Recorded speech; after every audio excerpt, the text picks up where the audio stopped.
자, 오늘은 수놓는 기본 방법에 대해서 잠깐 알아볼게요.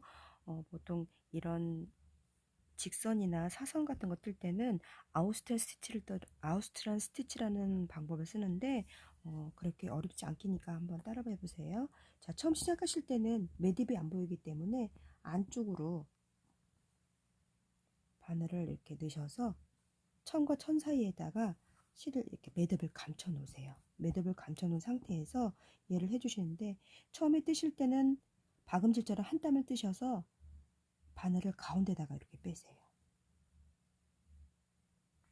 그러면 실이 여기 정 가운데 이렇게 뜨거든요. 이렇게 딱 잡히거든요. 자, 지금부터는 박음질하고 똑같습니다. 한 땀 뜨셔서 여기 실 끝난 끝에 부분에다가 바늘을 이렇게 빼주세요. 그러면은 실이 자연적으로 가운데로 오면서 딱 연결이 돼요. 자, 다시 앞으로 뜨신 다음에 실 끝난 부분으로 가셔서 잡아당기시고요. 다시 앞으로 뜨셔서 실 끝난 부분에, 그러면 이렇게 쭉 연결이 됩니다. 간단한 수 같은 거 놓으실 때는 요 아웃스타 스티치를 배워 놓으시면은 훨씬 유용하게 사용이 가능하세요. 자, 이런 식으로. 여기 뒤집으면은 박음질 뒤편이라고 보시면 돼요.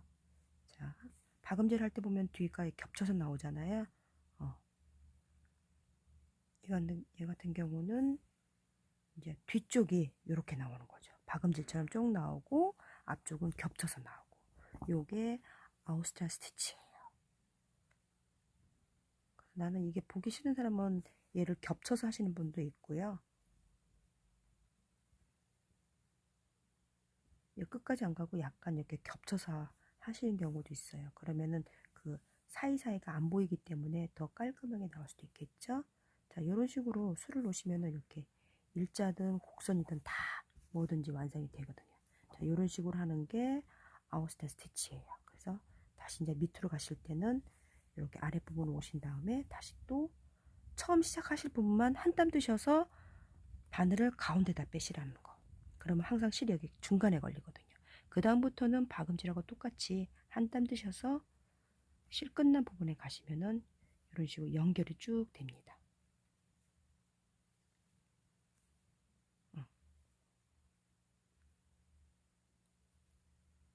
실이 이제 위로 가느냐 아래로 가느냐에서 약간 들뜰 수가 있으니까 실은 항상 아래쪽으로 갈 수 있게끔 이렇게 부착시켜서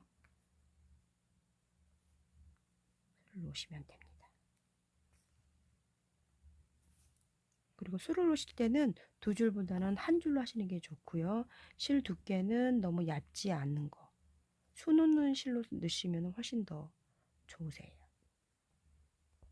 두 겹을 하시다 보면 이게 들뜰 수가 있거든요. 그래서 수 놓으실 때는 거의 한 겹으로 수를 놓으시는 게 좋습니다.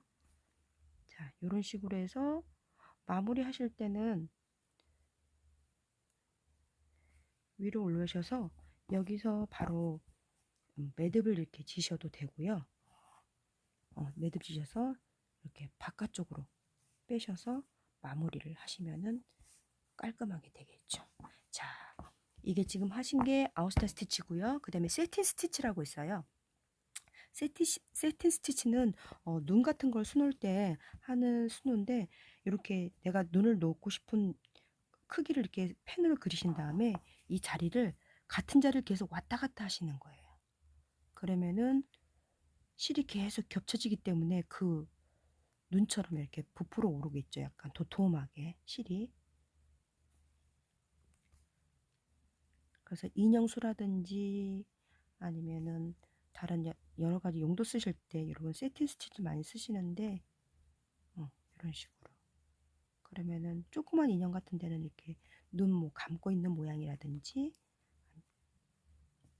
아니면 그런 거 표현하실 때 이렇게 사용하시면 됩니다.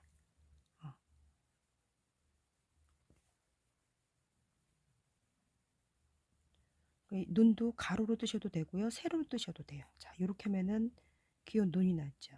자, 여기다가 나는 눈썹을 약간 이렇게 하고 싶어. 그러면은 표현하신 대로 뜨시면 돼요. 이렇게 뜨신 다음에